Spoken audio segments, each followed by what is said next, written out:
ಮಡಿಕೇರಿಯ ಹೃದಯ ಭಾಗದಲ್ಲಿರುವ ಆಟೋ ಮತ್ತು ಟ್ಯಾಕ್ಸಿ ನಿಲ್ದಾಣಕ್ಕೆ ದಶಕಗಳ ಬಳಿಕ ಹೊಸ ರೂಪ ಸಿಕ್ತಿದೆ.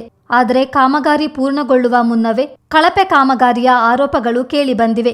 ಶಾಸಕರ ಸ್ಥಳೀಯ ಪ್ರದೇಶಾಭಿವೃದ್ಧಿ ನಿಧಿಯ 11 ಲಕ್ಷ ರೂಪಾಯಿ ವೆಚ್ಚದಲ್ಲಿ ನಿರ್ಮಾಣವಾಗ್ತಿರುವ ನೂತನ ನಿಲ್ದಾಣದ ಕಾಮಗಾರಿ ಆಮೆಗತಿಯಲ್ಲಿ ಸಾಗುತ್ತಿದ್ದು, ಗುತ್ತಿಗೆದಾರನ ವಿರುದ್ಧ ಆಟೋ ಚಾಲಕರು ಅಸಮಾಧಾನಗೊಂಡಿದ್ದಾರೆ. ನೂತನ ಚಾವಣಿ ಅಳವಡಿಕೆಯಿಂದ ಮಳೆ, ಬಿಸಿಲು ಮತ್ತು ಗಾಳಿಯಿಂದ ರಕ್ಷಣೆ ದೊರೆಯಲಿದೆಯಾದರೂ ನೆಲದ ಇಂಟರ್ಲಾಕ್ ಅಳವಡಿಕೆ ಮತ್ತು ಕಾಂಕ್ರೀಟ್ ಕಾಮಗಾರಿಯ ಗುಣಮಟ್ಟದ ಬಗ್ಗೆ ಪ್ರಶ್ನೆಗಳು ಉದ್ಭವಿಸಿವೆ. ಮಳೆ ನೀರು ಇಂಟರ್ಲಾಕ್ ನಡುವಿನಿಂದ ಭೂಮಿಯೊಳಗೆ ಸೇರುತ್ತಿದ್ದು, ಕೆಲವೆಡೆ ಗುಂಡಿಗಳು ಕಾಣಿಸಿಕೊಂಡಿವೆ.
ಕಾಮಗಾರಿ ಆರಂಭವಾದ ದಿನದಿಂದಲೇ ನಿಲ್ದಾಣದ ಹೊರಭಾಗದಲ್ಲಿ ವಾಹನಗಳನ್ನು ನಿಲುಗಡೆ ಮಾಡಬೇಕಾದ ಅನಿವಾರ್ಯತೆ ಉಂಟಾಗಿದ್ದು, ಇದರಿಂದ ಸಾರ್ವಜನಿಕರು ಹಾಗೂ ಇತರೆ ವಾಹನಗಳ ಸಂಚಾರಕ್ಕೂ ಅಡಚಣೆ ಉಂಟಾಗ್ತಿದೆ ಎಂದು ಚಾಲಕರು ಅಸಮಾಧಾನ ಹೊರಹಾಕಿದ್ದಾರೆ.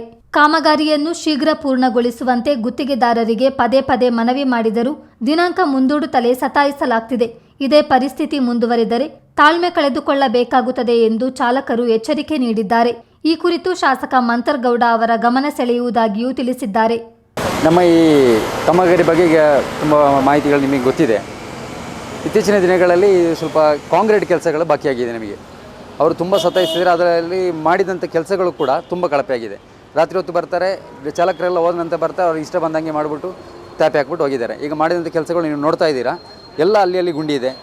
ಯಾವುದೊಂದು ಇದರಲ್ಲಿ ಇಲ್ಲ, ಒಂದು ವ್ಯವಸ್ಥಿತವಾಗಿ ಮಾಡಿಲ್ಲ. ಮತ್ತು ಈಗಾಗಲೇ MLA ಗಮನಕ್ಕೆ ತರಬೇಕು ಅಂತ ಇದ್ದೀವಿ ನಾವು. ಈ ಥರ ಆದರೆ ನಮಗೆ ತುಂಬ ತೊಂದರೆ ಆಗ್ತಾ ಇದೆ. ನಮಗೆ ಗಾಡಿಗಳನ್ನ ಹೊರಗೆ ನಿಲ್ಲಿಸ್ಕೊಂಡು ಟ್ರಾಫಿಕ್ ಬ್ಲಾಕ್ ಮಾಡ್ಕೊಂಡು ತುಂಬ ನ್ಯೂಸೆನ್ಸ್ ನಮ್ಮಿಂದನೇ ಆಗ್ತಾ ಇದೆ ಅಂತ ನಮಗೆ ಅನ್ನಿಸ್ತಾ ಇದೆ. ಯಾಕೆಂದ್ರೆ ಆ ಕಡೆ ಒಂದು ಬಸ್ ಬಂದಾಗ ಈ ಕಡೆ ಗಾಡಿಗಳು ಪಾಸ್ ಆಗಲಿಕ್ಕೆ ಜಾಗ ಇರೋದಿಲ್ಲ, ನಮ್ಮ ಗಾಡಿ ತೆಗಿಬೇಕಂತ ಪರಿಸ್ಥಿತಿ ಬರ್ತಾ ಇದೆ. ಅದರಿಂದ ದಯವಿಟ್ಟು ಇದಕ್ಕೆ ಸಂಬಂಧಪಟ್ಟವರು ಆದಷ್ಟು ಬೇಗ ಇದನ್ನು ಏನೇ ಉಂಟು ಅದನ್ನು ಕರೆಕ್ಟಾಗಿ ಮಾಡಿಕೊಡ್ಬೇಕು. ಇನ್ನು ಈ ಥರ ಕಳಪೆ ಮಾಡಲಿಕ್ಕೆ ನಾವು ಒಪ್ಪೋದಿಲ್ಲ. ಈಗ ಕಾಂಟ್ರಾಕ್ಟಿಗೆ 2-3 ಸಲ ಫೋನ್ ಮಾಡಿದ್ದೀವಿ. ಇವತ್ತು ನಾಳೆಯಿಂದ ನಮ್ಮನ್ನು ತುಂಬ ಸತಾಯಿಸ್ತಾ ಇದ್ದಾರೆ ಅವರು. ಇನ್ನೂ ತುಂಬ ದಿನ ನಾವು ಕಾಯಲಿಕ್ಕೆ ನಮಗೆ ಪೇಷನ್ಸ್ ಕಳ್ಕೊಳ್ಬೇಕಾಗ್ತದೆ. ದಯವಿಟ್ಟು ಇದನ್ನು ಆದಷ್ಟು ಬೇಗ ಇದಕ್ಕೆ ಸಂಬಂಧಪಟ್ಟವ್ರು ಬಂದುಬಿಟ್ಟು ಮಾಡಿಕೊಡ್ಬೇಕು ಅಂತ ಕೇಳ್ಕೊಳ್ತಾರೆ. ಇದು ಸನ್ಮಾನ್ಯ ಮಂತ್ರಗೌಡರು ಹೇಳ್ಬಿಟ್ಟು ಸುಮಾರು ಒಂದು 6 ತಿಂಗಳಾಗಿದೆ. ಅವರು 1 ತಿಂಗಳಿಗೆ ಮಾಡಿ ಕೊಡ್ತೀನಿ ಅಂತ ಹೇಳಿದ್ರು ಮಂತ್ರಗೌಡರವರು. ಇಲ್ಲಿ ನೋಡುವಾಗ ಕೆಲಸ ಮುಗ್ದಿದ್ದಿಲ್ಲ ಇನ್ನೂ. ನಮಗೆ ಭಾಳ ತೊಂದರೆ ಆಯ್ತಿದೆ ಸರ್. ಈ ಮೊನ್ನೆ ಕಾಂಕ್ರೀಟ್ ಹಾಕಿದ್ರು ತೀರಾ ಗುಂಡಿ ಬಿತ್ತಾಯ್ತಿದೆ. ಒಂದು ದಿವಸಕ್ಕೆ ಒಂದು ಮಳೆಯೂ ಎಲ್ಲ ಹೋಗಿದೆ. ಏನು ಮಾಡೋದು ಗೊತ್ತು. ನಾವು ಹೊರಗಡೆ ನಿಲ್ಲಿಸ್ಬಿಟ್ಟು ಭಾಳ ಕಷ್ಟಪಡ್ತಿದ್ದೀವಿ. ಈಗ ಮಾಡಿದ್ರೆ ಆಗೋದಿಲ್ಲ ಸರ್. ಬೇಗ ಮಾಡಿಕೊಡ್ಬೇಕು. ಇದು ಮಳೆಗೆ ನಮಗೆ ನಿಲ್ಲಕ್ಕಾಗಿಲ್ಲ. ಮತ್ತು ಈ ಕಾಂಕ್ರೀಟ್ ಹಾಕಿದ್ದು ಭಾಳ ಕಳಪೆ ಮಾಡಿದ್ದಾರೆ. ಇಲ್ಲ ಇವಾಗಲೇ ಕಾಣ್ತಿದೆ ಎಲ್ಲ ಫುಲ್ಲು. ತಡೆಗೋಡೆ ಈಗ ನೀರು ಬಂದರೆ, ಮಳೆ ಬಂದರೆ ಎಲ್ಲ ಬೀಳೋಕಾಯ್ತು. ಈಗ ಅಲ್ಲೆಲ್ಲ ಹೋಲ್ಸಾಗಿದೆ. ಈಗ ನೀರು ಹೋಗೋಕ್ಕೆ ಜಾಗ ಇಲ್ಲ, ಪೈಪು ಕೊಟ್ಟಿಲ್ಲ, ಏನು ಕೊಟ್ಟಿಲ್ಲ ಸರ್. ಏನು ಹಿಂಗೆ ಮಾಡಿದ್ರೆ ನಾವು ಏನು ಮಾಡಬೇಕು? 1 ತಿಂಗಳಿಂದ ನಾವು 6 ತಿಂಗಳಿಂದ ನಿಲ್ಲಿಸ್ತಾ ಇದ್ದೀವಿ ಇಲ್ಲಿ ರೋಡಲ್ಲಿ. ಯಾರು ಕೇಳೋರೆಲ್ಲ ಮಾಡೋರೆಲ್ಲ ಸರ್. ಇಂಟರ್ಲಾಕ್ ಅಡಿಭಾಗಕ್ಕೆ ನೀರು ಸೇರುತ್ತಿರುವುದರಿಂದ ಕೆಳಭಾಗದಲ್ಲಿರುವ ಟ್ಯಾಕ್ಸಿ ನಿಲ್ದಾಣದ ತಡೆಗೋಡೆಗೆ ಅಪಾಯ ಉಂಟಾಗುವ ಸಾಧ್ಯತೆ ಇದೆ ಎಂಬ ಆತಂಕವೂ ವ್ಯಕ್ತವಾಗಿದೆ. 3-4 ದಶಕಗಳ ನಿರೀಕ್ಷೆಗೆ ಕ್ಷೇತ್ರದ ಶಾಸಕ ಮಂತರ್ಗೌಡ ಸ್ಪಂದಿಸಿ ಆರಂಭವಾದ ಈ ಯೋಜನೆ ಗುಣಮಟ್ಟದ ಕೊರತೆ ಮತ್ತು ವಿಳಂಬದಿಂದ ತನ್ನ ಉದ್ದೇಶ ಕಳೆದುಕೊಳ್ಳಬಾರದು ಎಂಬುದು ಚಾಲಕರ ಆಗ್ರಹ. ಚಿತ್ತಾರ ನ್ಯೂಸ್, ಮಡಿಕೇರಿ.